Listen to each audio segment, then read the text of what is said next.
안녕하세요.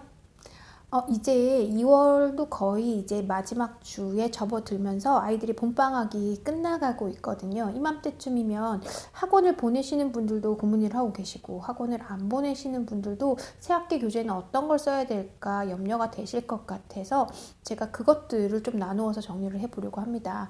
일단 먼저 이제 저희 딸아이는 이번에 4학년이 되고요. 3학년 때까지 잘 썼던 게 그 전과라고 아세요? 저 예전에 선생님께 이제 추천을 받았었는데, 요즘도 애들이 전과를 보나라고 생각을 했었거든요. 근데 1, 2학년 때는 몰랐는데 3학년 때는 전과의 활용도가 굉장히 높았었어요. 저는 그러지 않으면 학교 교과서를 집에까지 들고 오기도 번거로웠고, 어떤 선생님께서는 교과서를 한 권 더 구입을 해서 가정에 비치를 해두고 보라고 하시는데 그것도 쉽지 않더라고요. 근데 전과가 있으면 국영수, 사과, 그 출판사에 따라서 뭐 어떤 과목이 추가되기도 하고 빠지기도 하던데, 저는 활용도 굉장히 높아서 4학년 때도 당연히 준비를 해야지라고 해서 서점을 찾았는데, 그러니까 4학년 아이들이 전과가 없어졌더라고요. 지금 개정교육과정은 학년마다 하나씩 계속 바뀌고 있는데, 얘네들이 그전에는 국정교과서를 썼기 때문에, 그러니까 나라에서 정해주는 동일한 교과서를 썼기 때문에 전과가 나올 수 있었는데, 올해부터는 이제 4학년 아이들은 국정교과서가 아니라 검정교과서라고 해서 중학교 아이들처럼 배워야 되는 내용은 같지만 출판사는 조금 다르게 그렇게 구성이 되어 있어서 전과가 나오질 않더라고요. 그래서 좀 아쉬운 부분이 있는데, 혹시 3학년 자녀를 두신 분이라면 전과를 잘 활용할 수 있지 않을까 생각이 들고, 저는 이제 4학년이다 보니까 이제 전과 대신해서 이제 각 과목별로 문제집을 한 권씩 준비를 해야 되지 않나라고 생각을 하고 있어요. 일단 저학년, 4학년은 저학년이라고도 하기도 그렇고 고학년이라고 하기도 좀 그렇긴 한데, 4학년부터 이제 수학에서는 이제 조금 심한 문제집을 해도 되지 않나 라는 하는 그런 시점이거든요. 그래서 수학 문제집을, 그러니까 수준에 맞지 않는데 너무 어려운 걸 넣기보다는, 그 전까지는 연산 위주의 이제 개념 형식이었다면 지금은 사고력을 할 수 있는, 사고의 확장을 할 수 있는 그런 것들을 조금 더 추가하면 어떨까라는 생각이 듭니다.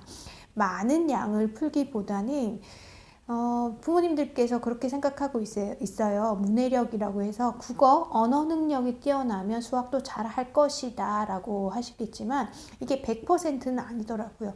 국어를 잘하고 문해력이 좋은 아이들이 다 수학을 잘하는 건 아니어서, 확률적으로는 잘하는 아이들이 잘할 확률이 높기는 하지만, 전반적으로 수학에서 나오는 문장제의 해결과 그리고 국어에서 나오는 독해력과는 좀 차이가 있는 부분이어서, 지금쯤 어느 정도 수준이 되는 아이들이라면 심화 문제집을 생각해 보는 것도 괜찮을 것 같아요. 일반적으로 처음 배울 때 심화를 들어가는 거는 좀 힘들 부분이 있겠지만, 아마도 새학기를 준비하고 있다면 집에서 예습 정도는 하지 않았을까라는 생각이 들고, 저희 딸아이도 그렇게 하고 있거든요. 그래서 초등 문제집은 비슷한 난이도이긴 한데, 그 초, 중, 고에 따라서 선호하는 문제집이 조금 다른 경우가 있어요.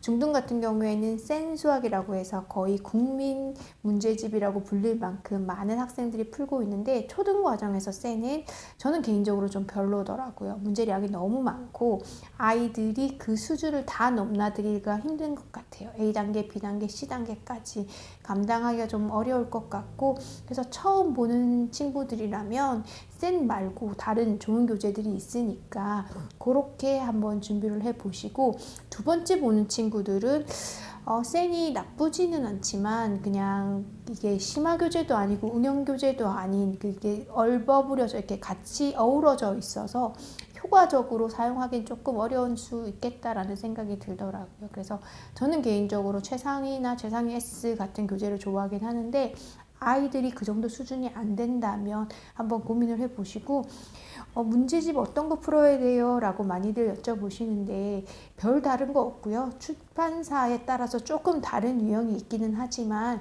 그 기본 응용 실력 심화라는 수준을 크게 벗어나지 않기 때문에 어떤 교재를 쓰더라도 상관은 없는데, 내 아이가 어느 정도 준비되어 있는지를 한번 보시고, 문제집을 풀리는데 처음 배울 때 한 7, 80% 정도의 정답률이라면 진행을 하셔도 좋고요. 50% 미만이라면 교재를 바꿔주셔야 된다고 생각이 들어요. 이제 막 공부를 시작하는 아이들인데 반 맞고 반 틀리는 정도가 되면 얼마나 하기 싫을까 그런 생각이 들더라고요. 그래서 조금 수월하더라도 한 번 정도는 빨리 진행할 수 있도록 그렇게 맞춰주시고 기본적으로 원래 잘하는 친구들 같은 경우에는 그냥 기본 교재 없이 바로 넘어갈 수도 있겠지만 아이 수준이 어떤지를 보고 결정을 하시면 좋지 않을까라는 생각이 듭니다. 그래서 학원을 다니지 않고 가정에서 학습을 하는 친구들은 글쎄 저희 아이가 지금 4학년이기 때문에 제가 4학년 전과에 대한 내용을 말씀드렸고 다른 학년들 같은 경우에는 전과가 나와 있는 것들도 있더라고요. 그래서 어차피 중학교 가면 초등학교 때 배웠던 그 사회과학 내용들이 확장돼서 나오기 때문에 지금 배우는 것들은 좀 제대로 인지하고 가는 게 중요하다고 생각이 들거든요.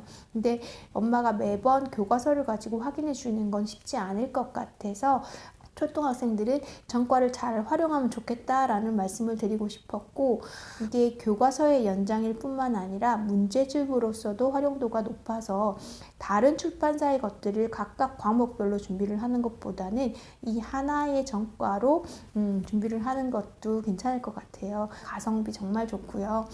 일단은 초등학교의 문제집 같은 경우에는 이 정도로 말씀을 드리고요. 다음 시간에는 중학교 학원 선택이라든지 교재 선택에 대해서 잠깐 말씀을 드리도록 할게요. 네, 시청해 주셔서 감사하고요. 다음에 다시 인사드리도록 하겠습니다.